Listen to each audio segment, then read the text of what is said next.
A'udzubillahi minasyaitonirrajim. Bismillahirrahmanirrahim. Alhamdulillahirabbil alamin wassalatu wassalamu ala asyrafil anbiya'i wal mursalin wa ala alihi wa sahbihi wasallim. Allahumma shalli ala sayyidina Muhammad wa ala ali Muhammad wa ala alihi wa sahbihi ajma'in. Allahumma a'inna ala zikrika wa syukrika wa husni ibadatik. Allahumma ahyina bil iman wa amitna bil iman wa syurna bil iman wa akhina jannata mal iman birahmatika ya arhamar rahimin. Rabbi shrah li sadri wa yassir li amri wahlul 'uqdatam min lisani yafqahu qawli, amma ba'd. Assalamualaikum warahmatullahi wabarakatuh. Salam sejahtera, salam maghrib, salam ukhwah fadil ustazah dan semua jemaah pecinta ilmu yang dipilih Allah untuk duduk dalam majlis ilmu pada yang barakah pada malam ini. Moga amal kita ini menjadi ibadah yang dirahmati Allah. Amin. Kuliah kita ini adalah daripada saluran Google Meet Gema Nur Iman yang dipimpin oleh yang dihormati Puan Hajah Rosniati binti Mansur dan ditadbir urus oleh seluruh ahli kuasa Gema Nur Iman. Akan dipimpin oleh yang berbahagia Al-Fadilah Ustazah Suraya binti Muhammad dengan syarah bertajuk Keranamu Diturunkan Al-Quran.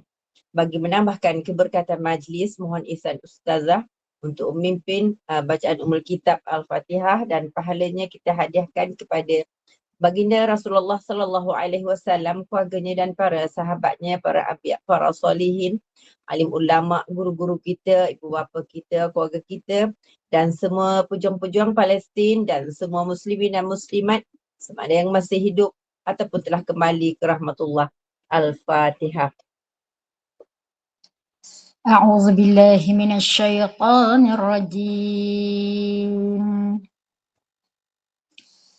بسم الله الرحمن الرحيم الحمد لله رب العالمين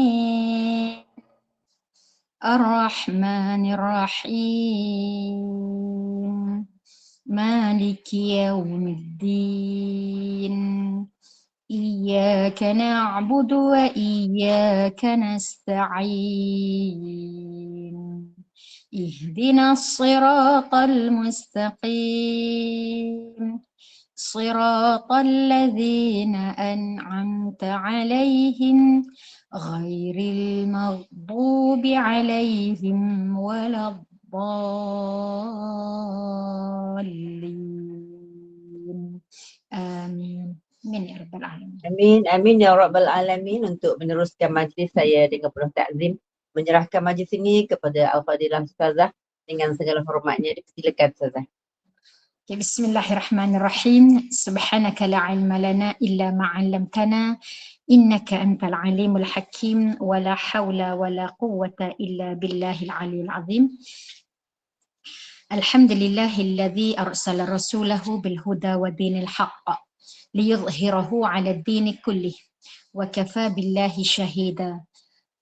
Allahumma a'inna 'ala dzikrika wa syukrika wa husni ibadatik. Rabbi yassir wa la tu'assir wa tammim bil khair, amma ba'd. Assalamualaikum warahmatullahi wabarakatuh.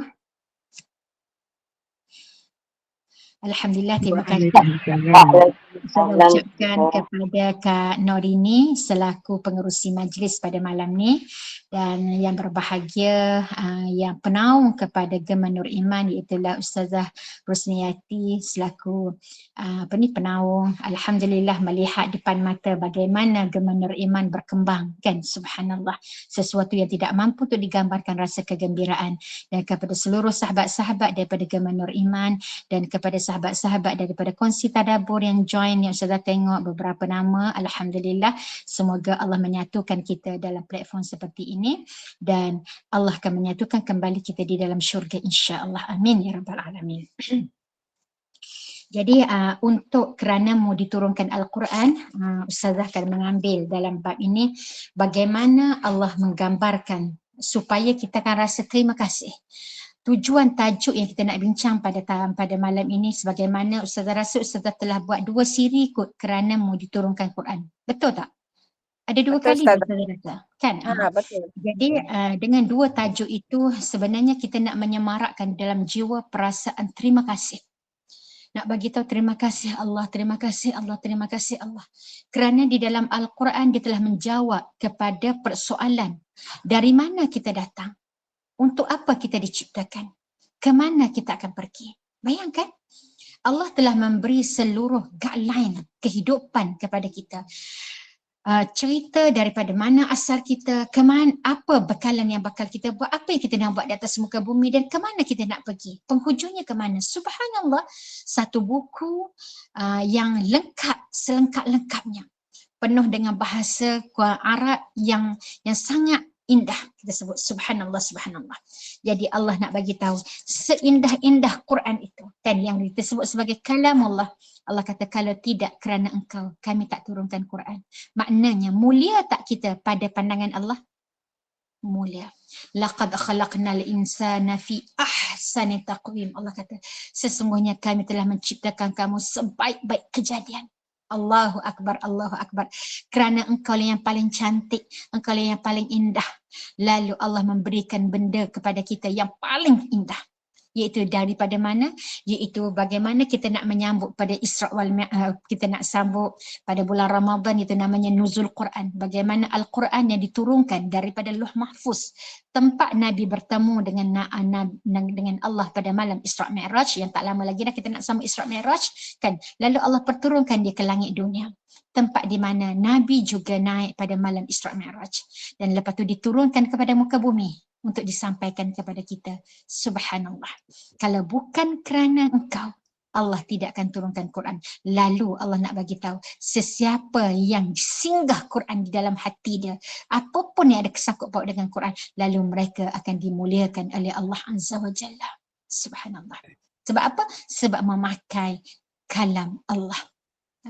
Subhanallah. Kita kan, imagine lah sekarang, Ustazah nak buat satu analogi kan. Orang tak kenal Agung, Permaisuri Agung contohnya. Tahulah Permaisuri Agung, tapi tak pernah tengok muka. Tapi tiba-tiba kita naik kereta, ada lambang istana, kita pun pakai baju Permaisuri Agung. Kita pun turun daripada kereta tu. Agak-agak orang pandang kita macam mana? Rasa-rasanya Penuh hormat. kan, orang mesti anggap kita ni permaisuri kan, orang kehormat kita, padahal kita ni orang biasa je. Mungkin ada di kalangan tu dia tengok, kedua serupa, rasa bukankah dia tu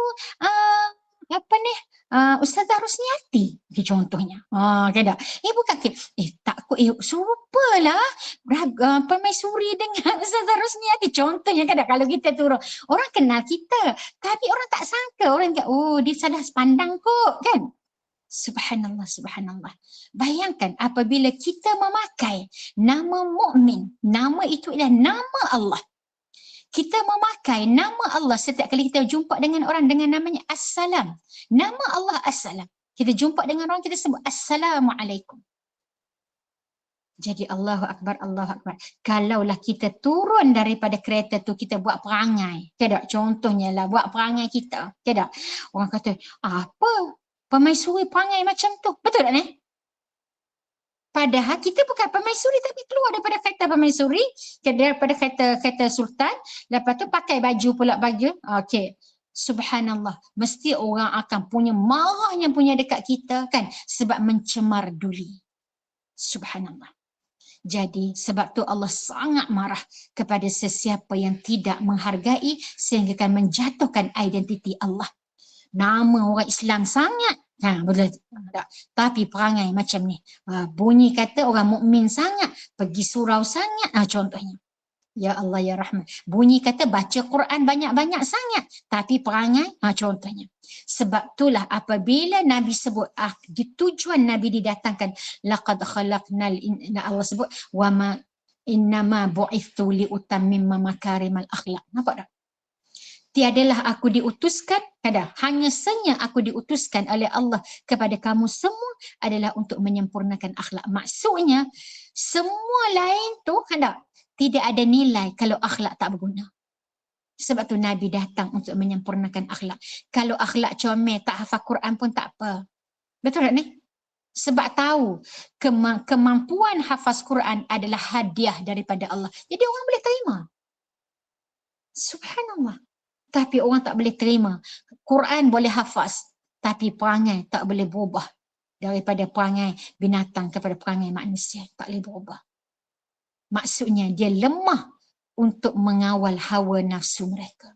Jadi hawa nafsu ni ibarat siapa? Binatang. Sedangkan Al-Quran diturunkan untuk kita. Kita ni siapa? Manusia.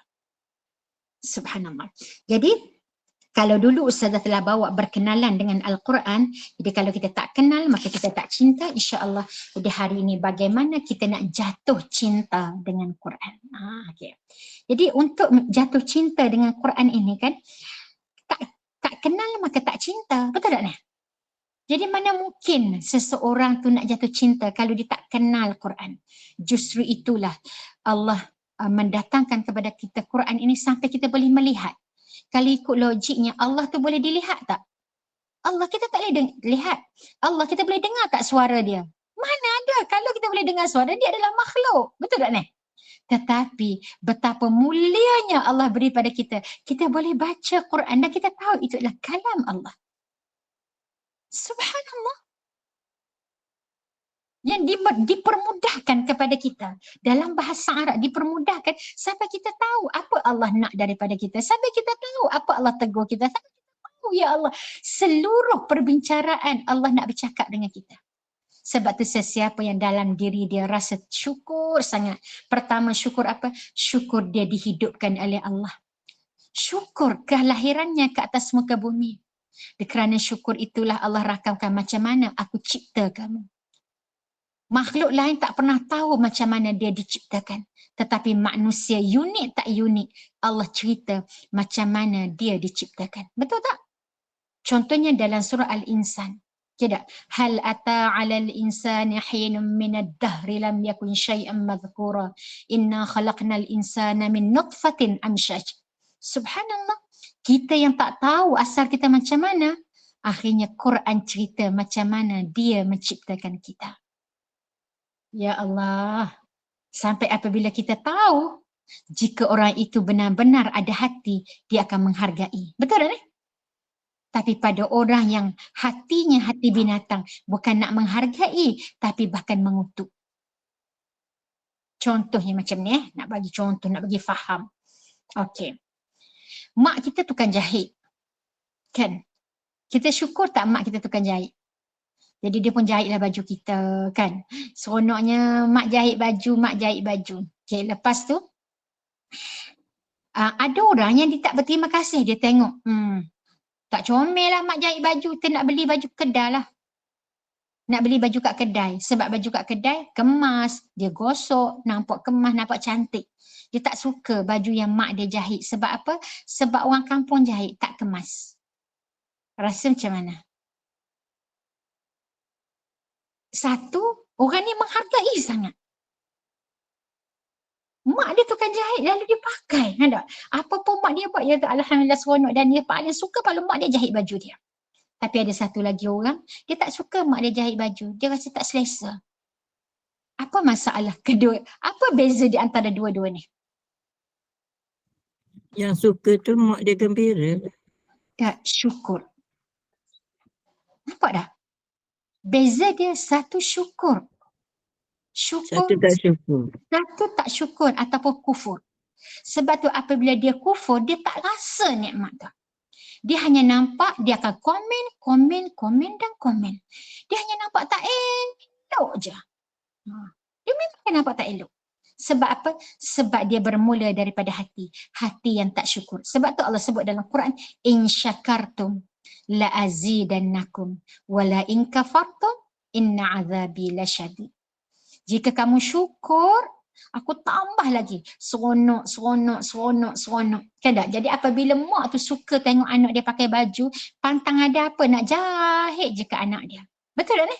Seronok nak jahit untuk anak dia sebab tahu anak dia pakai. Hak yang ni pula inna azabi lasyadid. Kan tak? Sebab apa dia kufur? Apabila dia kata dia terdesak kan, tak sempat nak pergi beli, mak tolong jahit. Tak payahlah, mak jahit bukannya sedap. Betul tak ni? Tak apalah, pergilah cari tukang jahit lain. Mak bukannya, tak? Selalu kalau mak jahit, mesti ada je komen. Yang tu jahit begini lah, yang tak kemas lah. Jadi mak pun tak naklah jahit. Jadi siksa tak dia? Siksa. Lebih-lebih lagi time dia betul-betul memerlukan. Kan? Tolonglah, tak payahlah. Hendak mak banyak kerja ni, sibuklah macam-macam. Inna azabi lasyadid. Itu satu analogi nak bagi kita faham antara syukur dengan kufur. Okay? Sekarang kita kena rasa syukur sangat. Sebab apa? Sebab Allah bagi kepada kita Quran. Jadi apabila kita syukur, kita rasa seronok, kita kena tunjuk bahasa syukur tu. Ataupun dengan cara lain, bahasa cinta. Kalau seronok sangat mak jahit baju, apa cara kita nak tunjuk bukti? Pakai. Betul tak ni? Pakai. Tiap-tiap kali pakai, mak akan tengok, ya Allah sukanya dia pakai baju aku. Kan tak? Contohnya. Okay. Waalaikumsalam warahmatullahi wabarakatuh. Jadi apabila seronok, seronok, maknanya dia akan, tanpa kita minta, dia akan berjahit lagi. Sebab apa? Sebab kita telah menunjukkan rasa cinta. Tapi pada orang yang tak bagi, kalau kita pernah bagi, tengok dia tak syukur, kita tanya mana pakai baju? Ada, hendak tak pakai. Ada, okey. Nantilah kita pun fed up, tak nak buat dah kan, sebab kita tengok dia tak pakai. Walaupun dia tak cakap dia tak nak pakai, tapi kita tengok dari sudut amalan. Inilah Allah sebut innallazina amanu wa amilus salihat. Orang yang beriman, dia kena tunjuk dengan amalan. Kalau kamu sayang, rasa syukur Allah bagi Quran, macam mana bahasa cinta kamu? Sentuh Quran tu, baca Quran tu, cium Quran tu, dengar Quran tu, duduk dengan orang yang hidup dengan Quran, mendalami Quran, belajar Quran, sebarkan Quran. Bayangkan, ini namanya bahasa cinta. Sebab itu Nabi sebut khairukum man ta'allamal Quran wa 'allamah. Sebaik-baik kamu adalah orang yang belajar Quran dan orang yang mengajar Quran. Sebab ini namanya bahasa cinta Quran. Sebab nak bagi tahu bahawa ya Allah, kalau Allah dah bagi special untuk kita, untuk kamu Quran ini, lalu kita ambillah dengan penuh rasa syukur. Dengan cara macam mana? Baca, dengar, belajar, faham, sebar, ajawa. Banyak kan? Tu dia kata. Jadi kita tengok macam mana persoalan yang kita nak buat ni. Okay. Jadi adakah cukup dengan baca ataupun hanya ada pun kita, apa yang perlu untuk kita buat dengan namanya untuk baca, faham. Lalu kita tengok waktu mana, semua telah detail daripada Quran. Contoh kita tengok dalam surah Al-Muzammil. Allah sebut apabila masuk waktu malam, bukan kamu duk fikir nak cepat baca Quran. Tak. Warattilil Qur'ana tartila. Dia suruh baca pelan-pelan. Kira untuk apa? Untuk faham, untuk masuk dalam hati tu. Bukan fokus untuk baca Quran banyak-banyak. Tapi lebih kita faham warattilil Qur'ana tartila, baca dengan bahasa yang lunak, bahasa pelan-pelan supaya masuk dalam jiwa dan dia akan menumbuhkan rasa faham. Jadi dengan cara itu bermakna kita kena mentadabburkan Al-Quran di awal pagi. Nak bagi faham. Allahu Akbar, Allahu Akbar. Dan apabila kita baca, satu ustazah semalam ustazah ada program dengan adik-adik orang muda lah kan. Ustazah tanya, kamu semua ini dah umur 40 tahun ke bawah, dah habis tak lagi baca makna Quran? Saya juga tanya kepada pelajar-pelajar, kepada anak-anak ustazah kan, kepada anak-anak didik daripada Klinik Quran di sini. Okey? Sampai kita bagi tawaran dalam tempoh 2 minggu, siapa yang boleh khatam Quran, kita akan bagi hadiah. Maknanya nak suruhnya diorang ni baca makna Quran. Bayangkan kan? Sebab kalau kita baca dengan bahasa Arab semata-mata, baru belajar membaca, agak-agaknya tumbuh tak rasa cinta. Tak, kita hanya nak kerja, lambat lagi nak habis. Betul tak? Tapi bukan untuk memahami. Jadi oleh sebab itu dia kata kat sini kan, daripada Ustaz Mazuza, Muzuza. Dia kata apa? Seperti mana kita sedia maklum bahawa membaca Al-Quran merupakan amalan yang sangat digalakkan. Sehingga kan setiap patah huruf yang kita lafazkan membawa kebaikan yang berganda. Yang Allah janjikan setiap satu huruf Allah akan gandakan 10 kali ganda. Betul kan? Namun begitu, dengan amalan mentadaburkan Al-Quran yang sangat penting buat kita dalam meneguhkan hati dan menawarkan kesembuhan jiwa.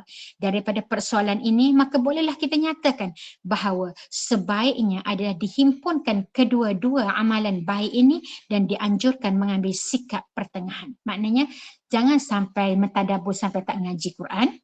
Faham tak tu? Baca pun baca, tadabur pun tadabur. Maksudnya kena berada di antara pertengahan. Yang dimaksudkan sikap pertengahan adalah tidak mengatakan bahawa orang yang membaca Quran itu sia-sia. Tetap ada pahala. Sebab tu kita ada, contohnya pada hari Jumaat, kalau daripada grup Ustazah lah, iaitu kita akan jadikan bahawa hari membaca ayat-ayat lazim. Ada surah-surah pilihan pada hari Jumaat. Kan? Dan kerana pembacaan yang baik itu akan dipuji dan dituntut oleh Al-Quran itu sendiri. Begitu juga kita tidak mengatakan bahawa orang yang mentadabburkan Al-Quran itu tidak ada kebaikan. Kerana meneliti makna juga adalah dituntut. Malah dia mampu menumbuhkan keyakinan, bahkan memberikan kedamaian buat jiwa. Jadi sebaiknya kita melihat ke dalam diri dan berusaha untuk meningkatkan amalan. Jadi oleh sebab itu, masuklah kelas-kelas tadabbur Quran dan juga joinlah grup-grup untuk bacaan Al-Quran. Nampak tak dua benda tu? Sebagai lambang kita ni mencintai Al-Quran. Sebab apabila kita tadabbur Quran, kita akan buka Quran tak nak? Buka depan, buka belakang, cari kalimat dia. Ya tak? Dan selain daripada itu, untuk mentadabbur, tidak mungkin semata-mata hanya dengan buka kitab tafsir. Tapi kita kena memahami dalam bahasa Arab. Jadi setiap apa mala yutimul wajib illa bihi fahuwal wajib. Nak faham Quran tapi apa pun yang sanggup, yang ada jalan-jalan kepada untuk memahami Quran, semuanya hukum itu akan dibayar benda yang sama. Sebab wajibnya kita faham isi Quran, lalu semua proses untuk sampai kepada faham Quran adalah hukum yang menjadi wajib. Cuma kita je tak meletakkan kewajipan itu di tahap mana. Betul tak? Kita duduk letak tahap kena belajar bahasa Arab tak wajib. Tidak? Okay. Sebab Al-Quran boleh baca terjemahan. Kalaulah tak ada terjemah, bayangkan. Subhanallah. Jadi justru itu kita sering kalau masuk bulan Ramadan, biasanya kita akan usaha juga. Orang akan tanya berapa juzuk dah. Sebab apa? Sebab kita nak tunjuk semakin kita mendekati bulan Allah turunkan Quran, semakin kita akan makan banyak baca Quran. Sebab tu seluruh kebanyakan orang-orang di Malaysia ni lah, masuk je bulan Ramadan mesti ada program khatam Quran. Dan majlis khatam Quran tu pula dia duduk dalam grup yang namanya tadarus. Betul tak ni? Sebelum nak buat khatam dia buat tadarus dulu. Sebab apa buat tadarus? Sebab nak jadi orang yang paling terbaik. Khairukum man ta'allama al-Quran wa 'allamah. Maknanya duduk dalam grup, kalau 10 orang grup kita baca 9 orang penyemak. Mana ada dalam tempat-tempat yang lain 9 orang nak semak bacaan kita? Betul tak ni? Biasa dalam kelas kita baca cikgu seorang je semak. Tapi apabila masuk je program tadarus, seorang baca, ramai menjadi penyemak. Dan orang yang jadi penyemak semua dapat pahala yang berganda. Subhanallah. Jadi kita tengok. Dan lepas daripada kita dah baca, bermakna Quran itu hanya ada pada kitab. Betul tak? Belum ada dalam hati. Yang kita nak adalah Allah itu pandang pada hati. Lalu kita berusaha pula untuk menghafaz Al-Quran. Supaya Al-Quran itu duduk dalam hati kita. Jealous kan? Ustazah lah yang jealous. Setiap kali kita ustazah masuk kelas daripada Sinergi Ikhlas ke kelas Tadabbur Center ke kan. Ya Allah, rasa cemburu hati. Sebab apa? Tengok ustaz-ustaz ni kan, ingat surah mana, ayat mana, muka surat mana kan. Ya Allah, cemburunya rasa sebab kita tak sampai tahap tu. Ustazah ni sangat lemah, kan tak? Quran pun tak hafaz 30 juzuk kan. Jadi setiap kali ustaz sebut tu kan tak? Okey, kita semak okey, kalimat mubin ni dalam ni, ya Allah, subhanallah subhanallah. Contohnya kita dengar tadi baru kelas bersama dengan ustaz siapa ni? Ustaz Zulkhairi kan. Okey. Zulkhairi Muhammad Nur. Ya Allah, dia punya kupas pendetailan secara terperinci sampai kita rasa ya Allah, lemahnya kerdilnya aku kan, macam tu. Subhanallah. Ya Allah ya Rahman. Sebab apa? Sebab kita tak terfikir benda tu. Kita tak sampai tahap berfikir macam tu. Kita tengoklah, dengar contohnya Rasulun Karim, mana ni dia sebut tentang Nabi Musa, dia adalah Rasulun Karim. Dia tak kata Rasulun Mubin. Kenapa dia tidak guna kalimat Mubin? Kenapa dia guna kalimat Karim? Kita tak pernah terfikir pun nak tanya soalan tu dalam otak kita. Contohnya. Dan kenapa Karim ini dalam surah ini ada 2 kali. Ayat ni sekali, ayat ni. Apa connecting dia? Apa hubungan antara Karim pertama dengan Karim kedua?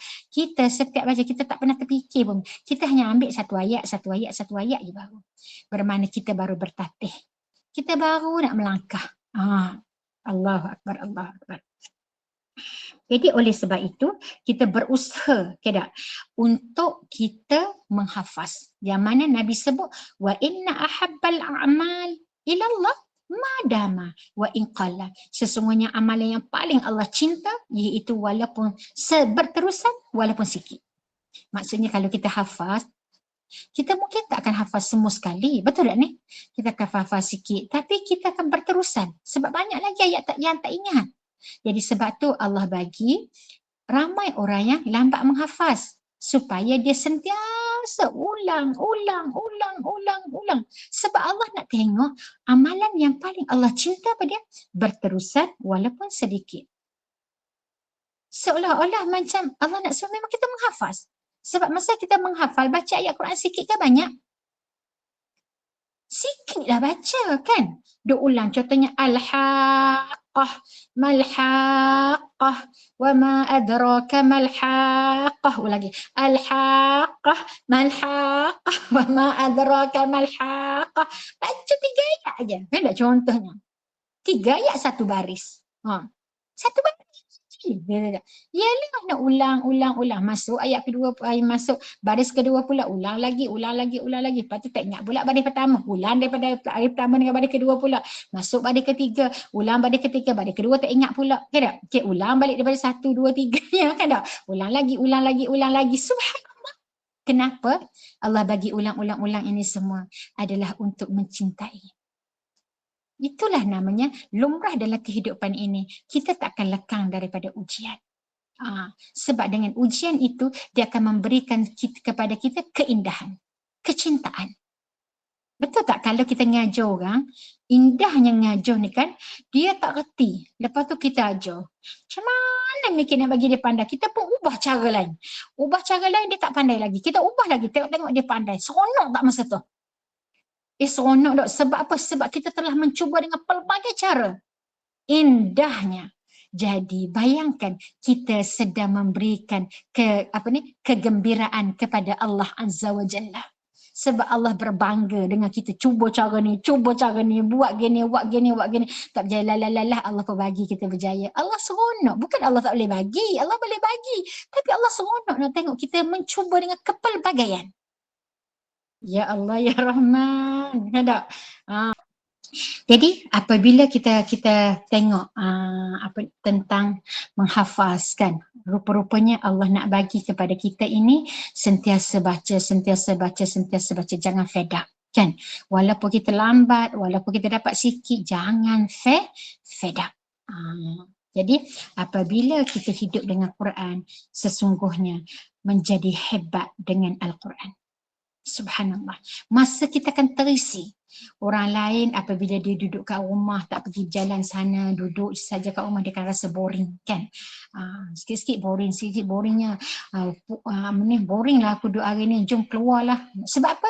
Sebab dia hidup dia tidak ada Quran. Tapi cuba tanya orang yang hidupnya dengan Quran. Lepas ni ada kelas dengan Quran ini. Lepas ni hari ni tasmik dengan orang ni pula. Lepas ni ada orang ngaji pula. Lepas ada orang datang pula. Hidupnya dengan Quran. Ada boring tak? Tak ada pun kan. Subhanallah, subhanallah. Tak ada. Hidupnya dengan Quran, Quran, Quran, Quran, Quran. Macam tu. Jadi Allah, tengok bagaimana kita baca doa kan. Allahumma ja'alil Qur'ana rabi'a qulubina.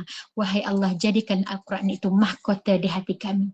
Jadi apabila ini namanya bahasa cinta, apabila kita dah berkembang dalam jiwa kita, kita kalau boleh nak benda tu diingati, duduk dalam hati. Bukan sekadar duduk di luar semata-mata. Kan? Bukan hanya pegang Quran dekat tangan, tapi nak pegang Quran di dalam hati. Betul tak? Kalau kita menyayangi seseorang pun, adakah kita hanya nak sayang masa time jumpa dengan dia je? So, kita nak ingat simpan dalam hati. Subhanallah, subhanallah. Jadi ini kena rasa syukur. Saya nak kongsi tadi ada satu program kekeluargaan yang Ustaz lagi join tadi. Dia kata apa? Dulu dia kata sebelum kita kahwin kita rasa macam mana susahnya nak cakap dekat mulut. Ustaz kata nak cakap dengan mak malu-malu, mak kita nak kahwin dengan orang ni, malunya kan tak rasa. Lepas tu dapat tiba-tiba orang yang kita sayang, orang yang kita rasa nak jadikan permaisuri di hati kita, kita dapat, dia kata dapat memilikinya jadi isteri kita. Syukur tak? Apabila syukur, hargai. Syukur tu hargai. Jangan kecilkan hati, jangan bagi dia kecil hati, jangan apa. Sebab menghargai. Subhanallah, subhanallah. Jadi kita balik pada Quran. Jadi apabila dalam Quran kan, apabila kita dah menghayati, memahami, dia cuba kita buat satu analogi kan. Tiba-tiba dekat dalam rumah kita, tengok dalam peti box ada orang hantar surat. Sampul surat tu cantik sangat. Kira dan tak pernah kita dapat sampul surat. Yalah zaman sekarang kan mana ada surat-surat kecuali surat bil telefon. Kan tak? Okey. Bil apa lagi? Surat apa lagi? Surat bank. Kan tak contohnya? Tu surat-surat panggilan penting-penting tu je lah suratnya. Kan tak? Tapi tiba-tiba kita dapat satu surat yang tu, kat luarnya sampul surat tu, ya Allah, cute-nya sampul surat tu. Kan tak? Cantik, berbunga-bunga, tulisan timbul-timbul. Kan tak? Agak-agaknya kita teruja tak tengok sampul surat tu. Agak-agak mula-mula kita belek dah sampul surat tu dulu. Kan kita terus buka, apa kat dalamnya? Rasanya belek dulu kan. Pusing sana, wah cantiknya. Tapi apakah kita akan menghabiskan masa yang banyak dengan meneliti sampul surat? Tak mungkin. Sebab apa? Sebab matlamat surat, adakah sampul atau isi dalam? Kalau kat luar secantik itu, mesti isi suratnya juga adalah sesuatu yang sangat berharga. Jadi itulah analogi yang kita nak. Apabila kita tengok daripada luaran orang ngaji, kita tak ngaji lagi, kita dengar orang ngaji. Sedapnya dia ngaji. Betul tak ni? Dengar pula syekh-syekh daripada Arab kan nak mengaji. Ya Allah sedapnya. Dengar pula orang Taranum. Ya Allah sedapnya dia baca. Kita tak tahu lagi. Dengar saja daripada luar je dulu. Seronoknya. Dan apabila kita tengok dalam isi dia, lagi-lagilah teruja apabila kita buat satu kajian, kita mentadabur, kita mentadzakur. Tapi berapa ramai orang yang hanya teruja daripada luar, dia menghabiskan, ya Allah sedapnya, dia pun pergilah belajar baca macam mana nak bagi belagu, tapi dia tidak melihat, ya Allah, macam mana indahnya isi daripada kandungan dalam. Maksudnya dia hanya sibuk dengan luaran sampul surat yang cantik, tapi tidak sibuk dengan isi surat yang apa sebenarnya yang dia sampaikan di dalam. Jadi faham-fahamkanlah. Kalau kita rasa kita bersyukur Allah hadiahkan kepada kita Quran, lalu luahkan dengan bahasa cinta. Kan? Apa dia bahasa cinta kita? Pegang, baca, faham, kan tak? Amal, sebar. Kan tak? Boleh juga kalau kita buat 5M pun. Membaca, menghayati, tidak, mentadabur, menyampaikan, Menyebar. menyebar. Subhanallah. Jadi apabila kita cuba kaji pula kat dalam, kita lagi teruja. Sebab apa? Contohnya, apabila Allah bawa cerita kan, kenapa wanita-wanita hebat dalam Quran seorang pun Allah tak sebut nama. Allah tak sebut pun nama dia kan. Contohnya Khadijah. Khadijah tu hebat kan, isteri Nabi. Tapi kenapa Allah tak sebut pun nama Khadijah dalam Quran?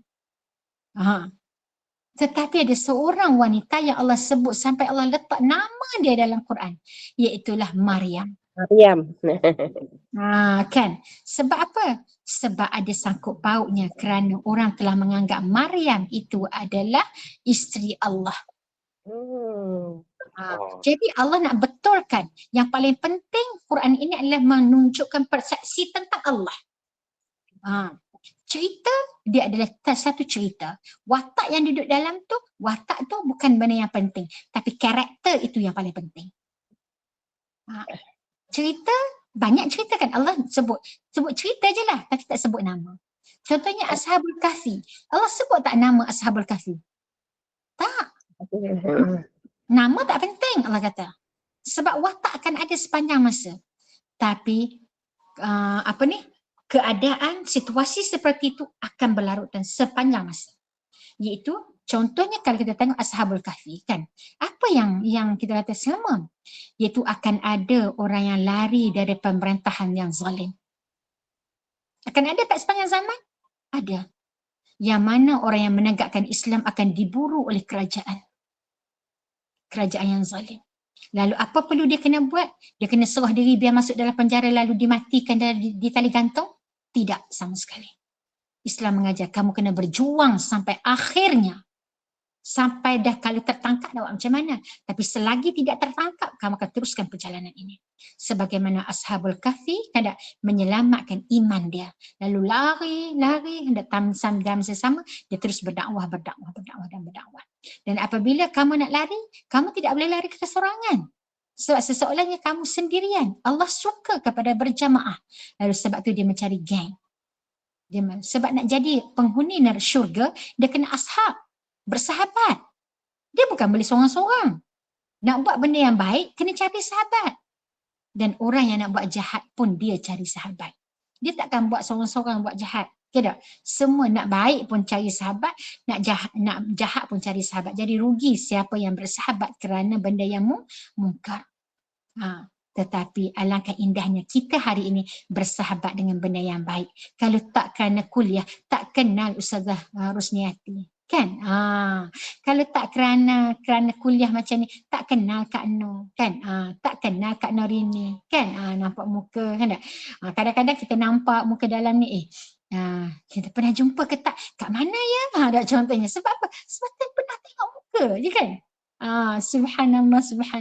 Kadang-kadang orang tengok muka kita dalam sini, tengok-tengok kat luar, tak sangka pula.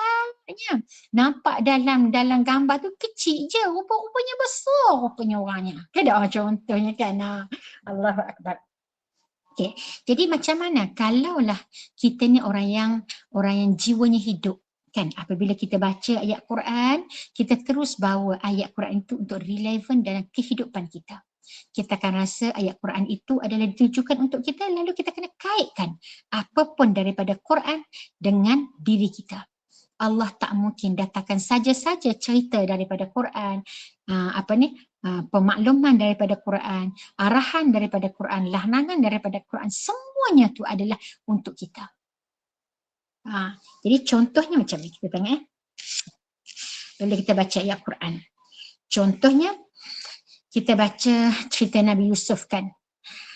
إذ قال يوسف لأبيه يا أبت إني رأيت 11 كوكبا والشمس والقمر رأيتهم لي ساجدين. Saya ambil satu contoh sebab teringat zaman-zaman belajar dulu kan.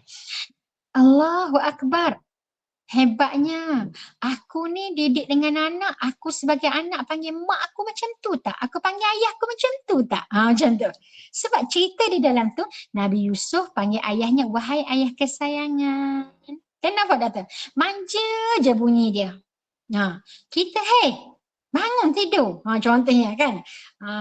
Ya Allah, macam mana bahasa cinta tidak dalam ayat Quran itu. Dan bayangkan punya sembangnya, sembang anak beranak orang panggil. Mimpi cerita dekat ayah kan. Kita mimpi cerita dalam Facebook. Mimpi cerita dekat kawan. Orang yang sangat kita suka bercerita.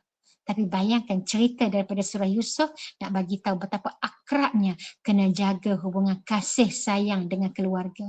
Anak dengan ayah, anak dengan ibu. Bayangkan bercerita segala-galanya. Subhanallah, subhanallah. Dan hari ini kadang-kadang kita tak tahu pun anak kita mimpi apa kan. Sebab dia tak cerita kat kita. Yang kita tahu-tahu tiba-tiba kawan dia cerita. Kan tak? Kawan dia bagi tahu. Lebih percaya kepada kawan. Sebab tu apabila anak kita percaya kepada kawan, saat itu menangislah kita. Ya Allah, aku gagal sebagai seorang ibu untuk meletakkan aku di hati anak. Bukannya kita marah. Budak-budak sekarang ni kan ya Allah. Bukannya nak tu nak mak dengan ayah ni duduk nombor berapa kan tak, okey? Lebih percaya dekat kawan, lebih kan. Itu je kita ngomen dalam mulut kita kan. Bukan nak cari salah kita tapi sibuk mencari salah orang. Okay. Jadi Al-Quran mengajar kepada kita iaitu setiap kali kita baca ayat Quran, memang Allah bawa cerita orang. Tapi bukan cerita orang sebenarnya yang dipaparkan. Tapi ambillah pengajaran daripada kisah itu untuk kamu relate dengan kehidupan kamu. Sama ada ayat itu untuk menjadi kuat semangat. Contohnya kan, apabila Nabi Muhammad sallallahu alaihi wasallam kan rasa sedih sangat kan. Sedih orang nak bunuh dia sampai menyebabkan dia kena berhijrah kan. Allah pun datangkan surah Yusuf. Sebab apa Allah datangkan surah Yusuf? Nak bagi tahu tak payahlah sedih. Nabi Yusuf pun kena buang negeri juga. Kan? Kalau kamu nak dibunuh, orang luar nak bunuh kamu, tak adalah sedih sangat. Tapi Nabi Yusuf yang nak bunuh dia, adik-beradik dia. Mana lebih sedih? Maknanya bila kita tengok cerita orang, kita akan relate dengan diri kita. Itu maksud dia. Tapi kalau kita tak tahu makna, agak-agak boleh relate tak? Tak ada ni, otak kita tak pikat. Betul Sebab tu kita kata, kita dah baca banyak kali pun makna. Tak apa-apa. Allah nak cakap apa? Allah cakap apa? Subhanallah, subhanallah. Sebab tu kena latih, kan tak? Kena sentiasa duduk dalam grup-grup yang tadabbur Quran, grup-grup yang cuba bawa kita memahami Quran, barulah kita akan berkembang otak kita untuk kita berfikir dan berfikir. Kalau tidak takkannya, subhanallah.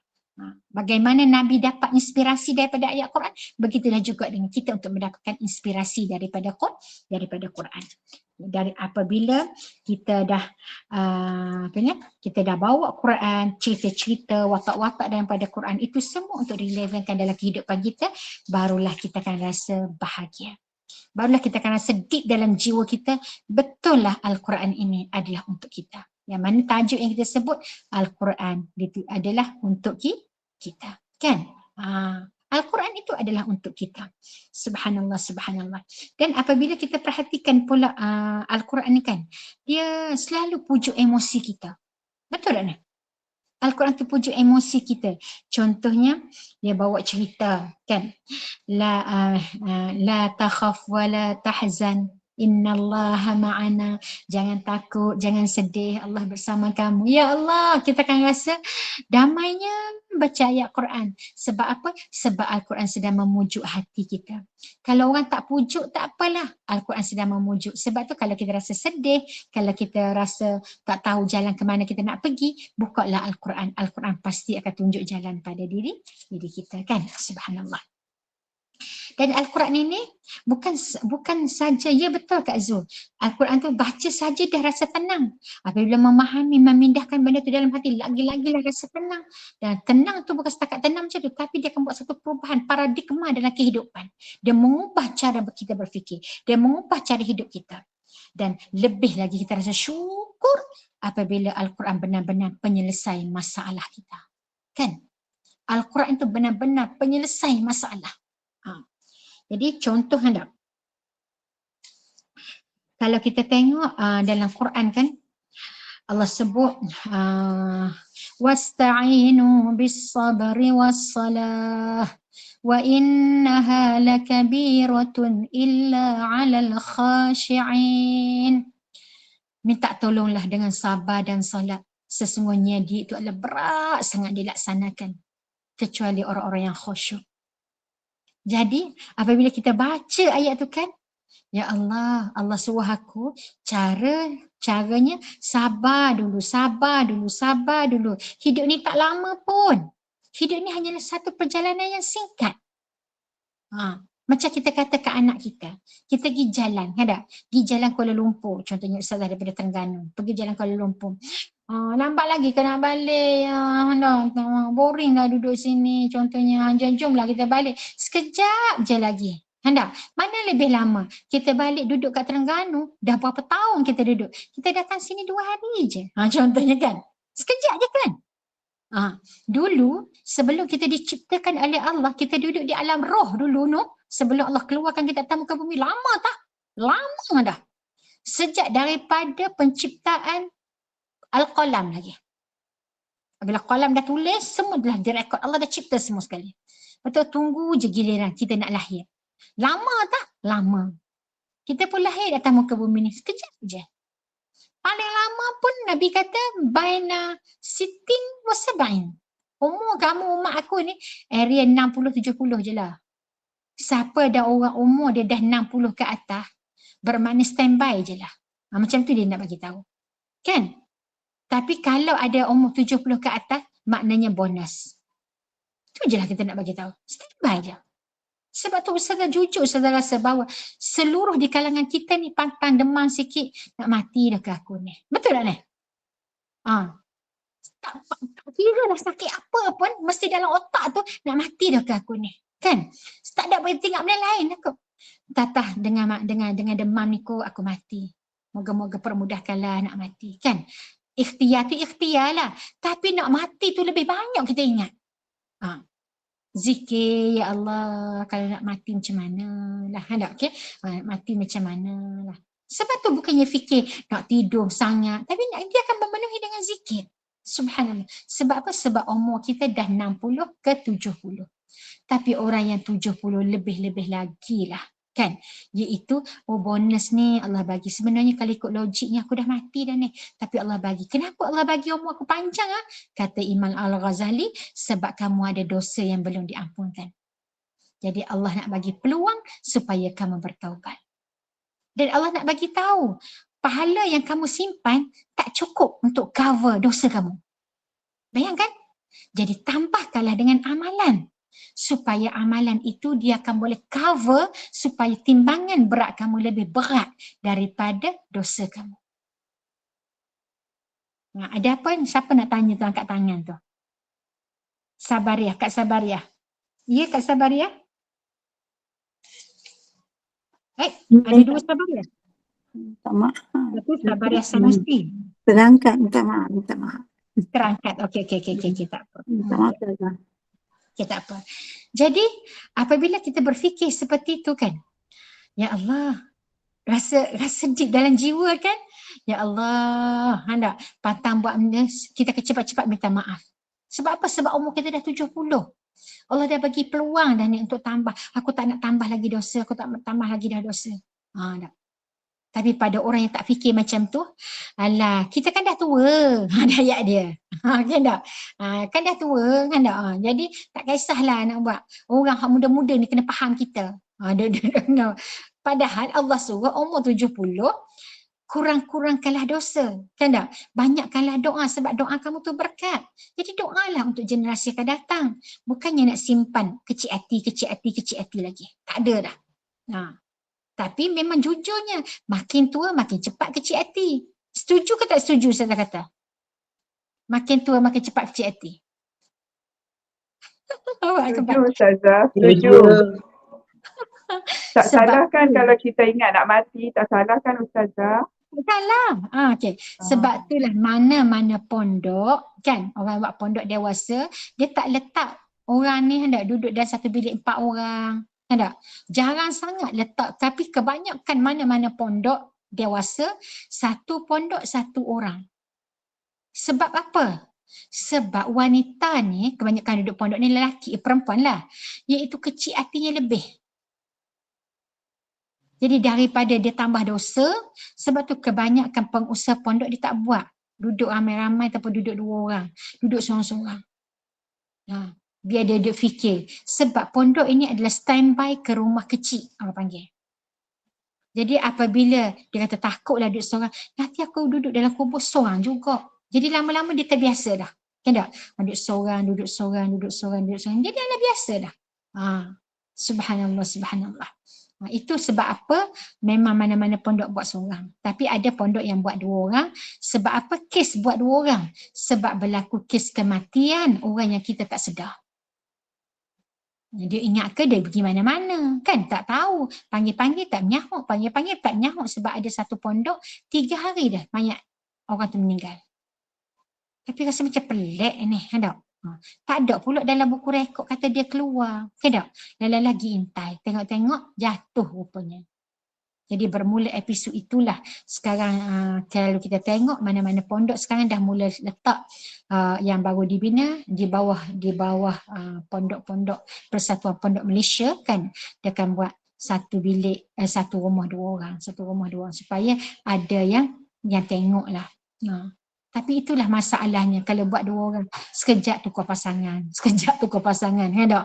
Ya Allah ya Rahman, Allah nak tunjuk kat kita kalaulah talak tu ada di tangan perempuan, tukar selalu pasangannya. Kan? Itu hak perempuan sama perempuan yang mungkin kita faham jiwa. Yang lelaki-lelaki kita tak faham jiwa kan?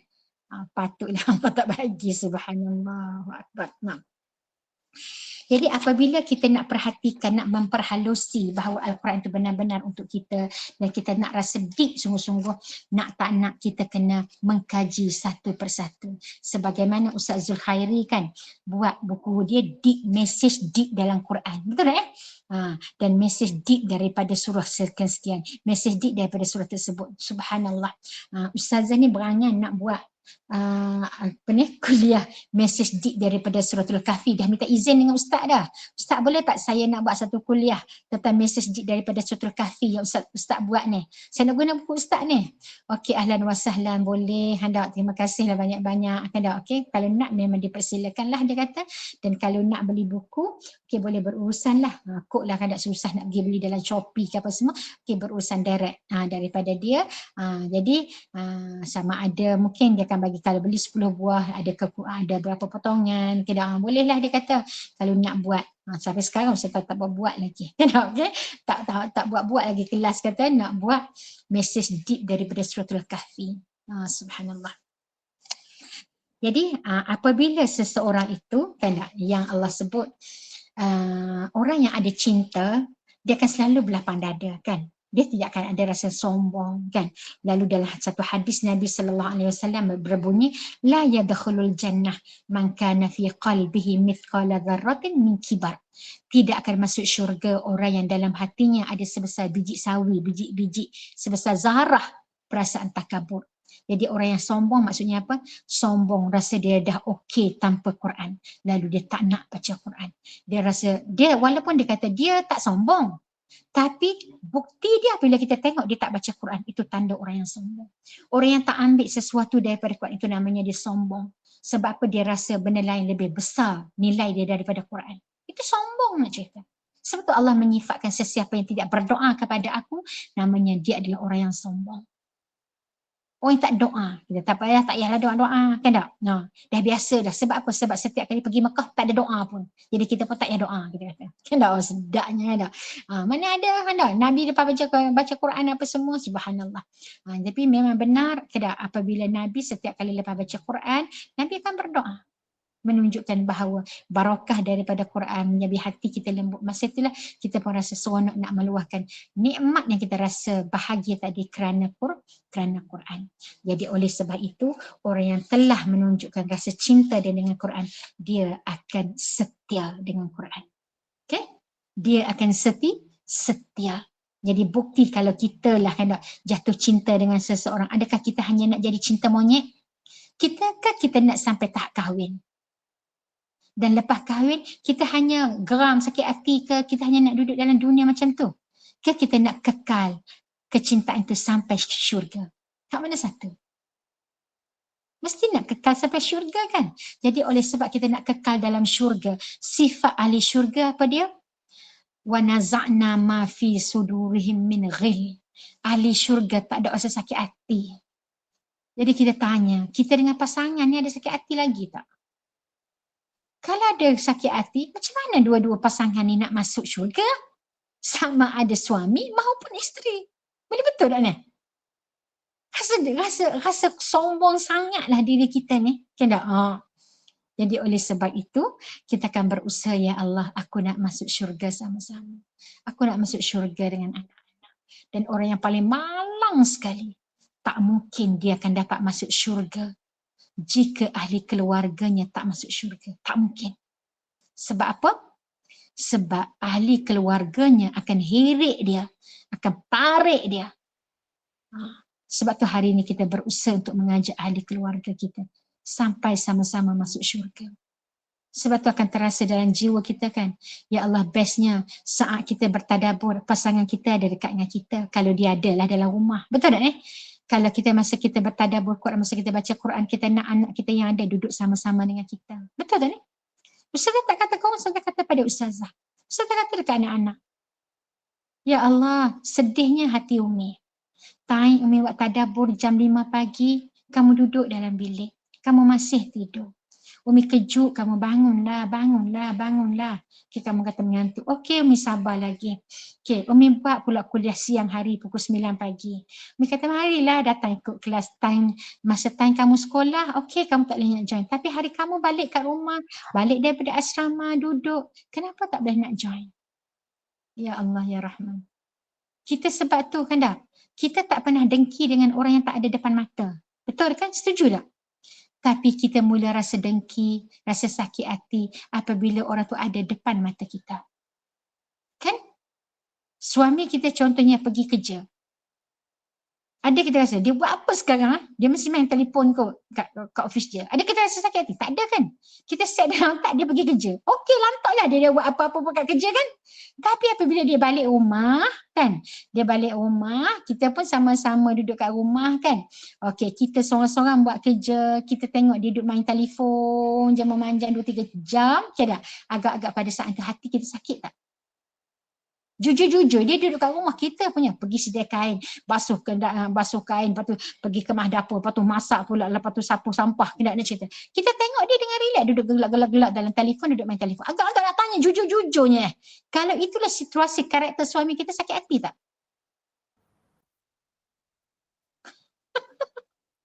Sakit hati, Ustazah. Kan? Terasalah juga di hati. Terasalah juga di hati. Sebab apa? Sebab depan Betul. nak cerita. Kalau kata sabar je, dalam hati tu ada rasa sakit. Kalau dalam hati dia rasa sakit, agak-agak jadi ahli syurga tak? Wa naza'na ma fi sudurihim min ghil. Ahli syurga takkan masuk kalau dalam hati dia ada sakit hati. Ada ghil. Ada belenggu. Ada. Subhanallah. Sebab itulah rumah tangga yang harmoni, Quran ajar kepada kita, kuntum khaira ummah ukhrijat linnas ta'muruna bil ma'ruf wa tanhauna 'anil munkar. Kamu adalah sebaik-baik ummah dengan syarat kamu pergi kepada masyarakat, apabila kamu tengok dia buat benda yang tak elok, kamu tegur dia. Kamu suruh dia buat benda baik, kamu larang daripada buat benda jahat. Apabila kamu larang, kan tak? Rasa okey, puas hati kita kan? Dah lah tu, cukup kan? Dah, jom mai tolong saya. Kan tak? Contohnya, mai tolong saya. Kita sama-sama buat kat dapur. Kan tak? Kalau kita sama nak masuk syurga, okey, sama-sama kita buat kerja. Okey, kalau dia kata, okey, dia menjawab ke contohnya, memang kita akan rasa lebih sakit hati. Betul tak ni? Tapi nak bagi tahu bahawa hidup ini, kita bukan nak bagi tahu perkelahian, pergaduhan itu adalah perkara biasa. Betul tak ni? Perkara biasa dalam rumah tangga. Sebab apabila berlaku satu benda, dia akan melihat bahawa itu adalah luahan hati dan dia akan berubah kalau dia betul-betul nak masuk syurga.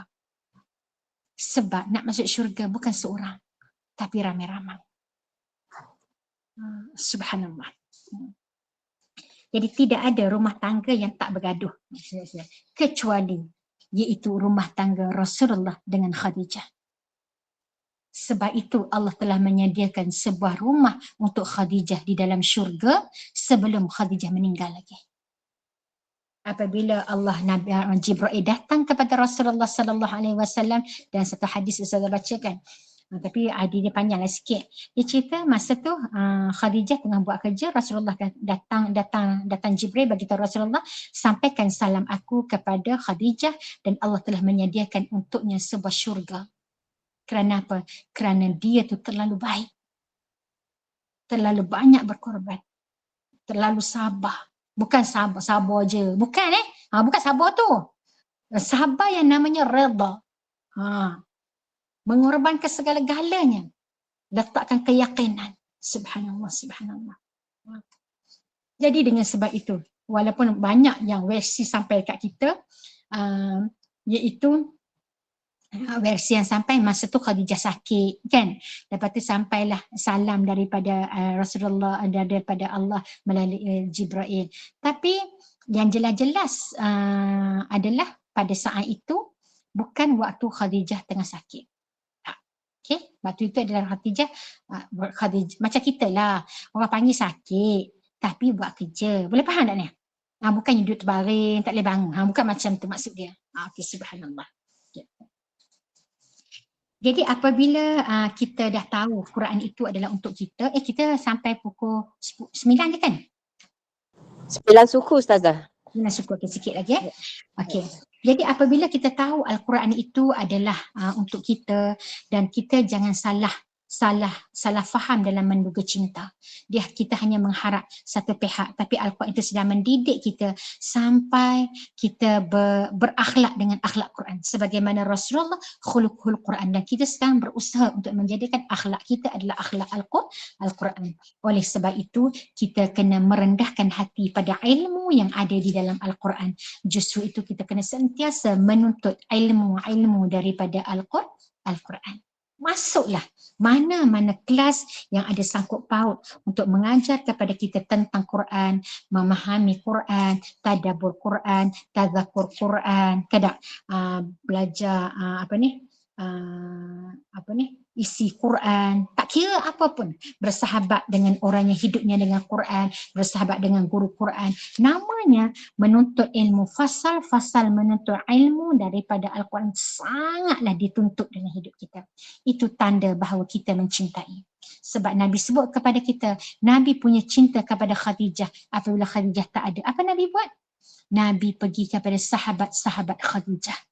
Jadi sebab itu kita, apabila kita tahu Al-Quran diturunkan kepada Nabi, tapi Nabi dah wafat, apa perlu kita buat? Pergi kepada orang yang dekat dengan Nabi.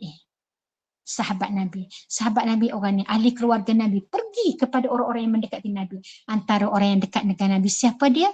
Iaitulah al-ulama warathatul anbiya. Ulama lah pewaris para Nabi. Ulama pewaris para Nabi. Subhanallah. Ustazah terasa sangat dalam hati tu 2 hari lepas.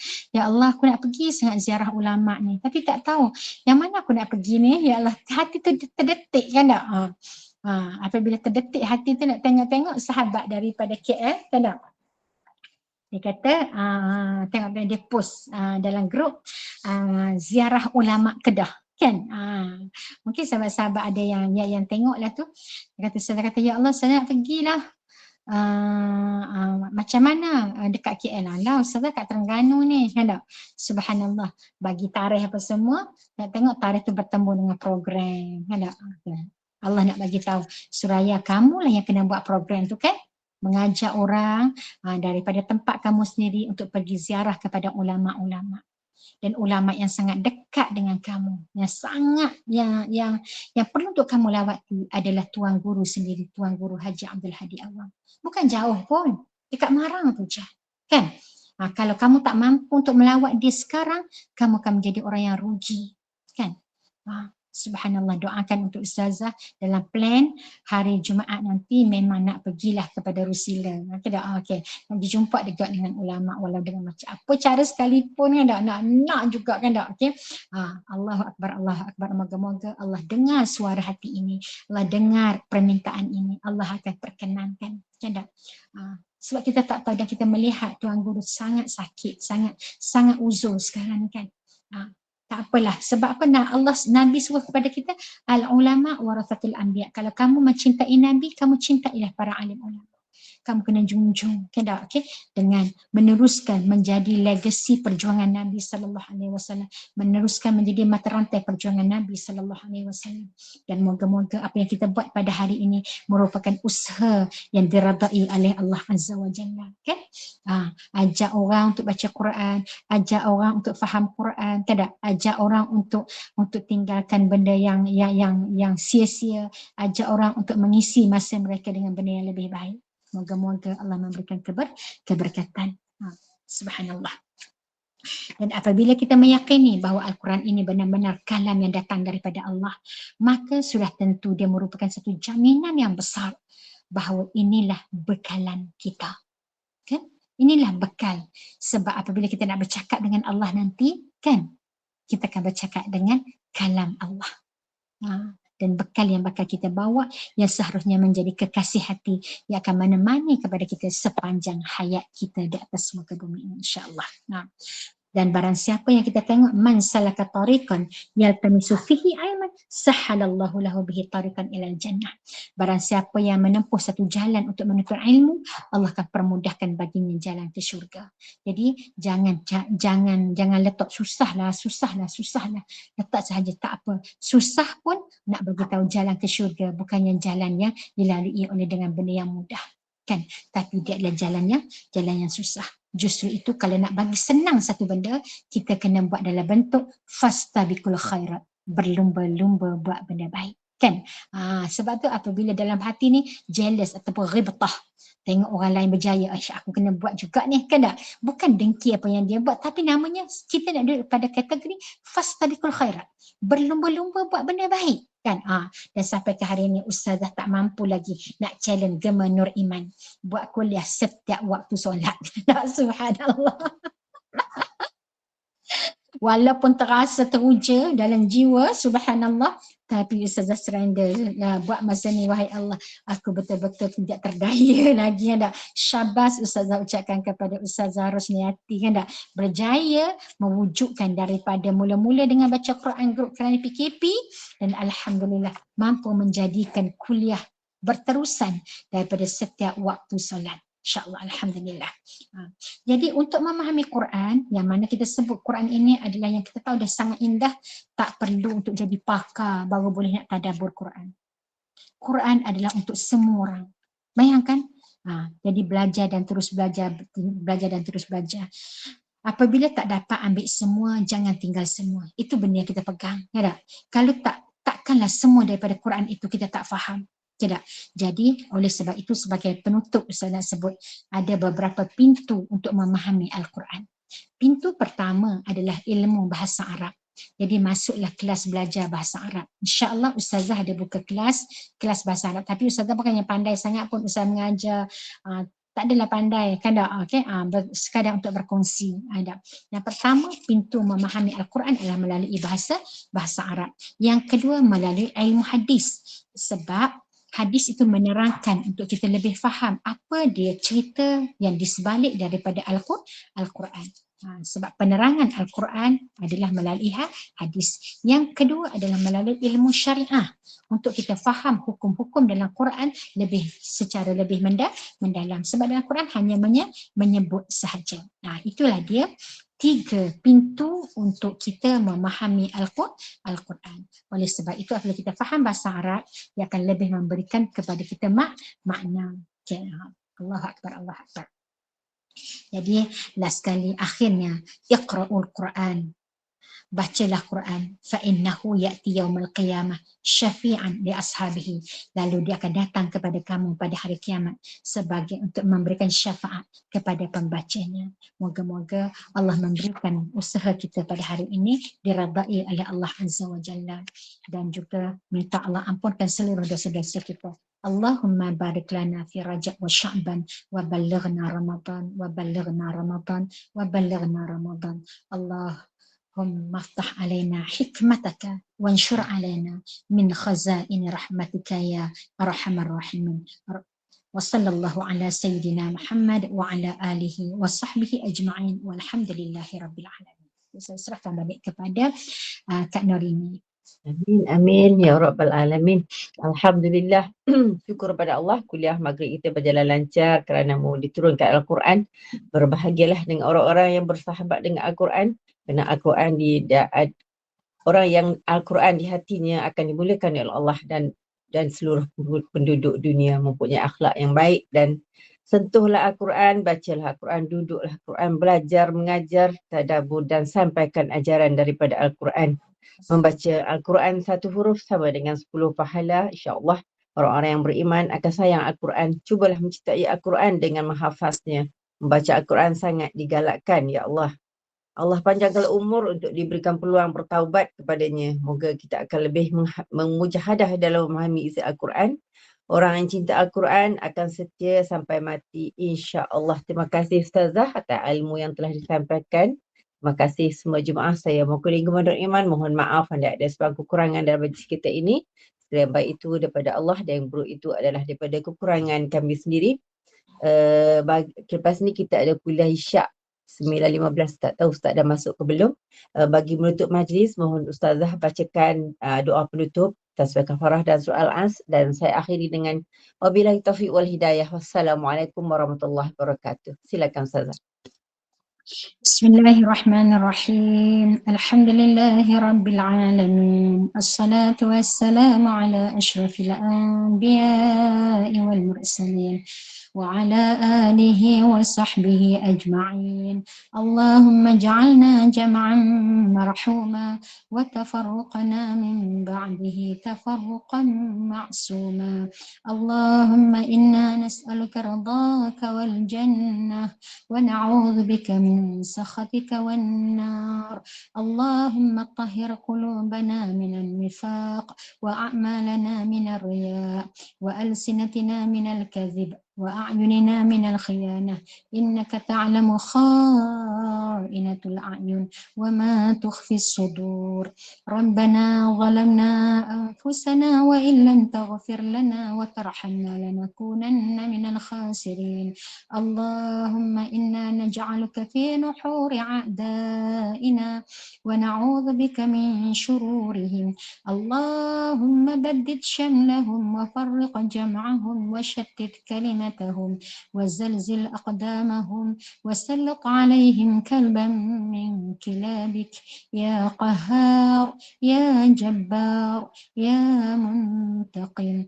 Ya Allah ya Allah ya Allah. Allahumma ya منزل الكتاب ويا مجري السحاب ويا هازم الأحزاب اهزمهم وانصرنا عليهم.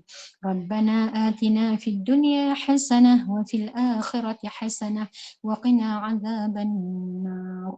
وصلى الله على سيدنا محمد وعلى آله وصحبه وسلم والحمد لله رب العالمين. سبحانك اللهم وبحمدك أشهد أن لا إله إلا أنت وأستغفرك وأتوب إليك. بسم الله الرحمن الرحيم.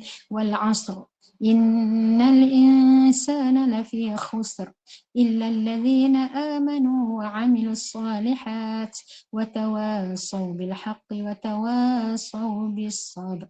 السلام عليكم ورحمة الله.